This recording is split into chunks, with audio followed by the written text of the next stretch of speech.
Pandemik COVID-19 ialah pandemik penyakit coronavirus 2019 yang berterusan secara global. Wabak ini mula dikesan pada Disember 2019 di Bandaraya Wuhan, wilayah Hubei, China dan telah diiktiraf sebagai pandemik oleh Pertubuhan Kesihatan Sedunia. Virus ini dianggap paling mudah berjangkit apabila seseorang menerima tanda gejala. Kerajaan telah menjalankan banyak cara bagi mencegah penularan COVID-19. Antaranya, Perintah Kawalan Pergerakan Fasa 1, 2, 3 dan 4, Perintah Kawalan Pergerakan Bersyarat dan Perintah Kawalan Pergerakan Pemulihan. Oleh itu, berada di rumah merupakan salah satu cara menyelamatkan diri. Akan tetapi, berada di rumah terlalu lama menyebabkan gangguan emosi seseorang. Hal ini dikatakan demikian kerana kita tidak melakukan aktiviti yang boleh membantu emosi sehingga menyebabkan emosi kita tidak stabil.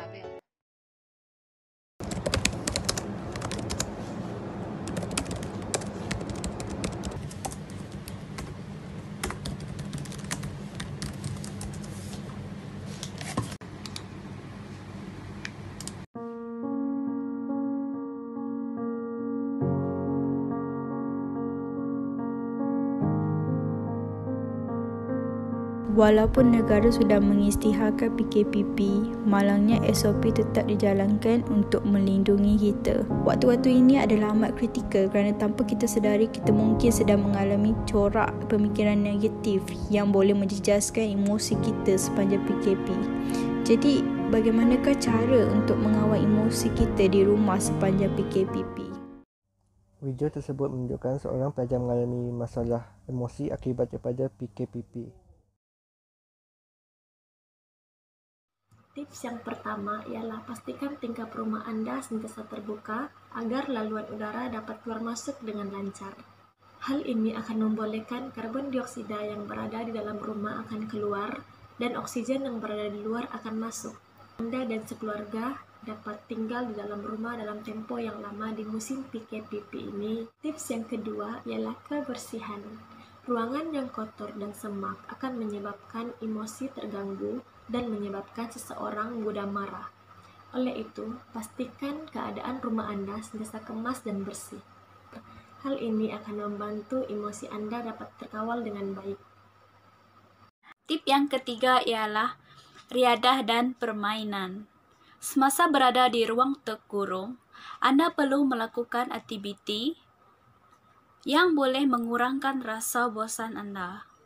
Contohnya, bermain chess, dam, monopoli dan sebagainya.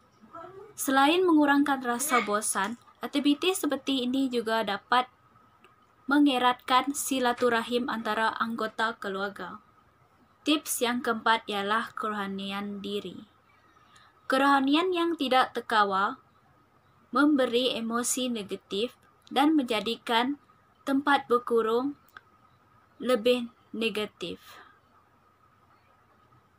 Oleh itu, kita perlu melakukan aktiviti keagamaan seperti membaca kitab, membaca Al-Quran, zikir, dan aktiviti keagamaan yang lain. Secara konklusinya, gangguan mental dan emosi boleh diatasi jika semua pihak mempunyai kesedaran terhadap kepentingan penjagaan kesihatan mental sepanjang Perintah Kawalan Pergerakan Pemulihan dijalankan.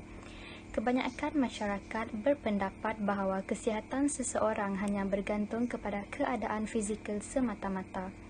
Namun, perlu kita ketahui bahawa kesihatan bukan sahaja merangkumi aspek fizikal, malah turut melibatkan aspek mental. Dalam memastikan kesihatan mental terus terjaga, pelbagai tips penjagaan boleh dilakukan seperti yang diterangkan dalam video sebentar tadi.